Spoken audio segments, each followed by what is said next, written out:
Hey guys, welcome back to our channel. So ఈ రోజు అయితే డే 32 అండ్ ఎపిసోడ్ 33 అనమాట, బిగ్ బాస్ 9 సీజన్ 9లో. సో ఇంకా లేట్ చేయకుండా మనం వీడియోలోకి అయితే వెళ్ళిపోదాం. సో ఫస్ట్ అయితే బర్నీ గారు అయితే చాలా ట్రై చేస్తున్నారు తనుజాని కామ్ చేయడానికి. సో ఎవరికైనా జలసీ అనేది ఒకటి ఉంటుంది. సో దివ్య రాగానే తనుజాని పట్టించుకోకపోవడం యాజ్ ఏ ఫాదర్ డాటర్ రిలేషన్షిప్లో అని చెప్పేసి తనుజ చాలా ఫీల్ అవుతుంది. దానికి అర్థం కూడా ఉందనిపించింది నాకైతే. నిజంగానే ఆయన చాలా చేంజ్ అయిపోయారు దివ్య రాగానే. తర్వాత తనుజ దగ్గర లైక్ నాకు ఎలా అనిపించింది అంటే, తనుజ దగ్గరికి వెళ్ళి తనుజ గురించి కామ్ చేస్తున్నాడు, నువ్వంటే నాకు ఇష్టం అది ఇది అని చెప్పేసి. దివ్య దగ్గరికి వెళ్ళి ప్రీవియస్ ఎపిసోడ్స్ చూసుకుంటే దివ్య దగ్గరికి వెళ్ళి దివ్య దగ్గర నువ్వైతే స్పోర్టివ్గా తీసుకుంటావు, తనుజ అలా తీసుకోదు, నువ్వు బాగా అర్థం చేసుకుంటాను అన్నట్టు మాట్లాడుతున్నారు. సో ఆయన నిజంగానే రేలంగి మావయ్య లాగా ఉండడానికి చాలా ట్రై చేస్తున్నారు అని అనిపిస్తుంది. ఆయన జెన్యున్గా మాత్రం లేరు, సేఫ్ గేమ్ ప్లే అయితే బాగా ఆడుతున్నారు అనిపిస్తుంది. ఇప్పుడు తనుజ అయితే ఫస్ట్ నుంచి ఉంది బర్నీ గారితో, కానీ దివ్య అలా కాదు. బయట చూసి బయట ఎవరి మీద అయితే పాజిటివ్గా ఉందో వాళ్ళతో వచ్చి ఫ్రెండ్షిప్ చేస్తుంది. సో ఆ అమ్మాయి జెన్యున్, ఈ అమ్మాయి జెన్యున్ అని చెప్పేసి బర్నీ గారే ఆలోచించుకోవాలి. బట్ ఆయన ఆలోచించే స్టేజ్లో అయితే లేరు, ఎక్కడికక్కడ కామ్ చేస్తూ వెళ్తున్నారు. అండ్ తర్వాత టాస్క్ అయితే పెట్టారు, నా చోరీ అని చెప్పేసి. సో ఫస్ట్ డాన్స్ అయితే వేయాలి, సాంగ్ అయిపోయిన తర్వాత ఒక కలర్ చెప్తే ఆ కలర్ లోపలికి వెళ్ళాలి. సో ఫస్ట్ ఎవరైతే వెళ్తారో వాళ్ళు విన్ అన్నట్టు అలా 5 రౌండ్స్ పెట్టారనమాట. దీనికి కూడా సంచాలక్ రాము అండ్ ఇమాన్యులే. ఫస్ట్ విన్ అయింది కళ్యాణ్ అండ్ తనుజ అనమాట. ఇక్కడైతే ఒక రేంజ్లో ఆడారు, కళ్యాణ్ ప్యాంట్ కూడా లాగేశారు. ఇంకా వెంటనే తనుజ అసలు మనుషుల్లాగా ఆడండి అని చెప్పేసి అనగానే లైక్ తనుజ వచ్చేసి బన్నీ గారితో వెళ్ళి అందనమాట, ఏమని నువ్వు వేరే వాళ్ళ గ్రడ్జ్ కోసం వాళ్ళతో ఆడద్దు అన్నట్టు. సో అది విన్న దివ్య ఇంకా వెంటనే తనకు చాలా కోపం ఎక్కువ, దివ్యకి టక్కున వచ్చేస్తుంది. సో నాకు దివ్య నేచర్ అయితే అస్సలు నచ్చలేదు. ఫస్ట్ నుంచి గేమ్ చూసుకున్నా కూడా నాకు అస్సలు నచ్చట్లేదు దివ్య. సో ఆ అమ్మాయి అట్లా గ్రడ్జ్ పెట్టుకొని అలా చేసిందని అనిపించింది.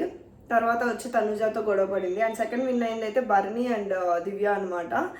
నాకు ఇక్కడ ఏమనిపించిందంటే, అదేమి నేషనల్ అవార్డు కాదు ఏం కాదు, ఓకే ఫస్ట్ కూడా కాదు, సెకండ్ విన్ అయింది బర్నీ అండ్ దివ్య. ఒక పక్క ముద్దులు హగ్గులు ఇవన్నీ, రీతుని డెమాన్ పవర్ని చూడలేకపోతున్నాం అంటే ఇక్కడ వీళ్ళు కూడా స్టార్ట్ చేశారు. అది ఏ రిలేషన్ అయినా కూడా కొంచెం తగ్గించుకుంటే బాగుంటుంది. అంటే బర్నీ గారి నుంచి నేను అది ఎక్స్పెక్ట్ చేయలేదు, బట్ ఈరోజు ఎపిసోడ్లో అదే చూసాము. చాలా మీమ్స్ కూడా వస్తున్నాయి దాని మీద. అండ్ థర్డ్ విన్ అయింది Demon and Rithu, fourth win అయింది సుమన్ శ్రీజ, ఫిఫ్త్ విన్ అయింది ఇంకా ఫిఫ్త్ 0 అనమాట ఫ్లోరా అండ్ సంజన, వాళ్ళు విన్ అవ్వలేదు. అండ్ ఫస్ట్ బర్నీ దివ్య వాళ్ళు లాస్ట్, అంటే బర్నీ దివ్య వచ్చేసి ఫస్ట్ వచ్చారు కాబట్టి లాస్ట్ ఇద్దరు జంటల్లో అంటే ఫ్లోరా సంజన అండ్ శ్రీజ సుమన్ గారు వాళ్ళిద్దరు జంటల్లో ఒకళ్ళని తీసేయాలి ఒకళ్ళు ఉంచాలి అని చెప్పేసి చెప్పారు. సో వాళ్ళు వచ్చేసి నేనేమని ఎక్స్పెక్ట్ చేశానంటే, దివ్యకి గ్రడ్జ్ ఉంది శ్రీజ మీద కాబట్టి వాళ్ళని తీసేస్తుందనే ఎక్స్పెక్ట్ చేశాను. ఫస్ట్ కూడా అదే అన్నారు, తర్వాత ఏమనుకుందో ఏమో వాళ్ళకి బెనిఫిట్ అవ్వాలని చెప్పేసి ఫ్లోరా సంజనాని తీసేశారనమాట. అండ్ తర్వాత సజన చాలా సీరియస్ అయింది, ఎందుకంటే బాగానే ఆడారు ఈసారి మాత్రం వాళ్ళు. అండ్ శ్రీజ సుమన్ వాళ్ళ దానిలో వచ్చేసి సుమన్ శెట్టి గారు కొంచెం డౌన్ అయ్యారు. ఇంకొంచెం బాగా ఆడితే ఆయన ఎఫర్ట్స్ ఆయన పెడుతున్నారు చాలా వరకు. అండ్ సంజన కూడా చాలా ఎమోషనల్ అయిపోయింది, దివ్య వచ్చాక ఇలా ఈ మనిషి చేంజ్ అయిపోయాడు అనేసి. ఈవెన్ తనుజ కూడా సేమ్ ఫీలింగ్ అనమాట, దివ్య వచ్చాకే ఈ మనిషి చేంజ్ అయిపోయాడు. నేను నిజంగా నా ఫీలింగ్ కూడా అదే, దివ్య వచ్చాకే మొత్తానికి మారిపోయాడు బర్నీ. నాకైతే ఏమందంటే, సంజన నేనైతే అబ్బాయిలతో ఇలా చేయలేను, ఒక మీద పడుకొని ఇట్లా లాగేసి ఇలా చేయలేను, ఇలాంటివి ఉంటాయి అంటే అసలు నేను బిగ్ బాస్కే రాను, ఇవన్నీ తెలియక వచ్చి ఇరుక్కుపోయినట్టు అనిపిస్తుంది, నన్ను బయటికి తీసుకెళ్ళిపోండి, మళ్ళీ అందరి ముందు చెప్తే ఇది మళ్ళీ నామినేషన్ చేసేస్తారనేసి కెమెరాతో చెప్పుకుంటున్నా అని చెప్పేసి ఏడ్చింది. నాకేమనిపించింది అంటే, ఇప్పుడు ఆవిడ ఆల్రెడీ ఒక సీజన్లో ఉండొచ్చారు, కన్నడ సీజన్లో. ఆవిడకి తెలిసే ఉంటుంది టాస్క్లు ఇలా ఉంటాయని, తెలియకుండా వచ్చాను అనేది మాత్రం అబద్ధం. ఓకే ఎమోషనల్గా మాత్రం ఉంటారు, ఎందుకంటే ఆవిడకి బయట మ్యారీడ్ అండ్ కిడ్స్ ఉన్నారు. సో అలాంటి గేమ్స్ ఆడలేకపోతున్నారు. దట్స్ అంటే ఆవిడ పర్సనల్, అది ఇక్కడికి వస్తే ఎవరైనా ఖచ్చితంగా ఆడాల్సిందే. సో తర్వాత వచ్చేసి శ్రీజ ఇలా పైకి కాలు పెట్టి కూర్చుండేసరికి అది అసలు నచ్చలేదు బర్నీ గారికి.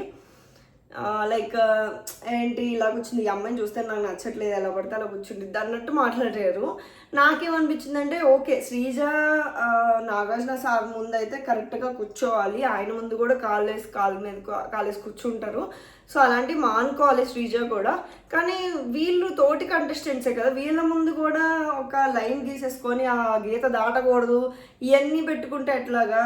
ఇప్పుడు కలిసి ఒక 1 month నుంచి ఉంటున్నారు, ఇప్పటికీ కూడా నీకు ఆ అమ్మాయి అర్థం కాకపోతే ఎట్లాగా? సో నాకైతే అదే అనిపించింది అనమాట. అండ్ వీళ్ళు కూడా అన్నారు, సంజన కూడా, దివ్య వచ్చాక కూతుర్ని సిస్టర్ని ఎవరిని పట్టించుకోవట్లేదని. నెక్స్ట్ టాస్క్ అయితే పెట్టారు, ఇంకోటి గ్లాసెస్ టాస్క్. నాకు ఇక్కడ ఏమనిపించిందంటే బుర్ర అసలు రీతుకి బుర్ర అనేదే లేదు. ఓకే, నీ గ్లాసులు అంటే కింద పడిపోయినాయి, అప్పుడు ఏం చేయాలి? కింద పడిపోయిన గ్లాసులు తీసి పైన పెట్టాలి. కానీ మళ్ళీ నువ్వు డెమోన్కి ఎందుకు పంపిస్తావు? అక్కడ దానివల్ల రీతు ఓడిపోయింది అనమాట. సో ఒకే ఒక్కసారి డెమోన్ కొంచెం సీరియస్గా పెట్టాడు అంతే, ఇల్లు ఏడ్చేసింది. అంటే ఏమైనా అనేస్తాడేమో, మనం ముందే ఏడ్చేద్దాం అన్నట్టు. సో నాకేమనిపించిందంటే ఇంక తినే కోప్పడితేనే ఇంకా కోప్పడాలి, లేదంటే డెమోన్ సైడ్ నుంచి మాత్రం ఏమి కోప్పడకూడదు, నువ్వు అలిగేయాలి. ఇది ఎక్కడ న్యాయం? నువ్వు పేరుకున్నప్పుడు 2 సైడ్ నుంచి అన్నీ ఉంటాయి, కానీ తను అది తీసుకోదు. సో ఫస్ట్ టీం వచ్చేసి దివ్య బర్ని ఉన్నారు కాబట్టి వాళ్ళు నామినేషన్స్ నుంచి సేవ్ అయిపోయారు.